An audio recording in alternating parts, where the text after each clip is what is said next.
flight gone butterfly, ladies and gentlemen, is now officially complete here. It's time to kind of tone up, all right, for those selfies, just to start your week off in the right direction, setting yourself some self-motivation, hopefully.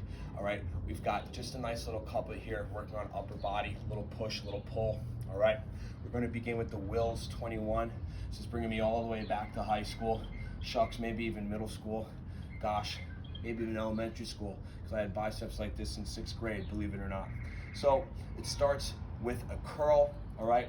Now again, depending on what you have, will probably affect how you're holding. With 50 pounds, I wish I could show off like this, right? But I haven't properly done my warm-up sets. So what I would recommend for most of us is gripping either side of the dumbbell, all right? For that Wills 21, from this position, you're gonna perform 7 curls just to 90 degrees. So it'll be up, just stopping at that 90-degree angle. After you've done 7 here, you'll start at that 90-degree angle to that full extension, or rather, full flexion, all right? Going back to that 90-degree, and then finally you'll perform 7 full curls, again, all the way down, all the way up. Make sure you're checking out that bicep peak for sure, okay? Now, most importantly, right, is making sure my hips are staying basically locked, for lack of a better term. I'm not squeezing my butt through, kind of thrusting that weight up. Obviously, if the weight's light enough, you can do it on one arm. I really would actually dissuade if you feel like it's somewhat heavy, you want to really focus on kind of that range of motion, simply isolating the joint. If you have that with a plate, obviously the same idea, might be a little bit more challenging as far as range of motion is concerned, but still going up to that 90, up to that full, all right, then the full extension. You can obviously modify this with whatever you might have in your house. If you have it with a bag, all right, perhaps you take that thing out of the bag, just hold like a few textbooks, that will do the same trick. All right, again, it's not really for speed here, or for time.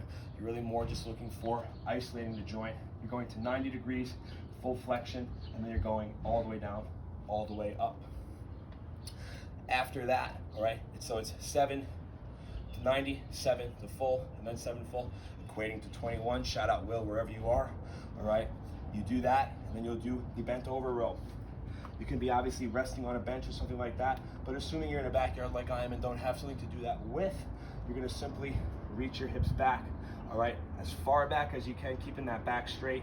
You're gonna pull that weight up, back, and in towards your pocket without manipulating your shoulder. You're gonna go right back down to full extension without collapsing in that midline. So belly's tight, all right? Wrist up and back towards the pocket and right back down.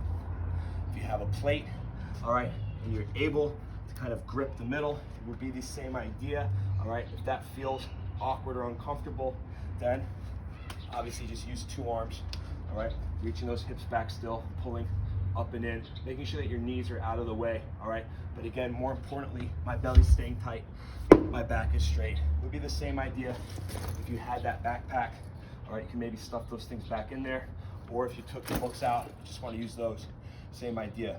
Recognizing that my shoulders stay down and back so I'm not shrugged, but I have a nice kind of relaxed trap, if you will, all right? So 3 rounds of that, Wills 21s, 10 to 15 bent over rows, and make sure you flex, ladies and gentlemen, afterwards, right?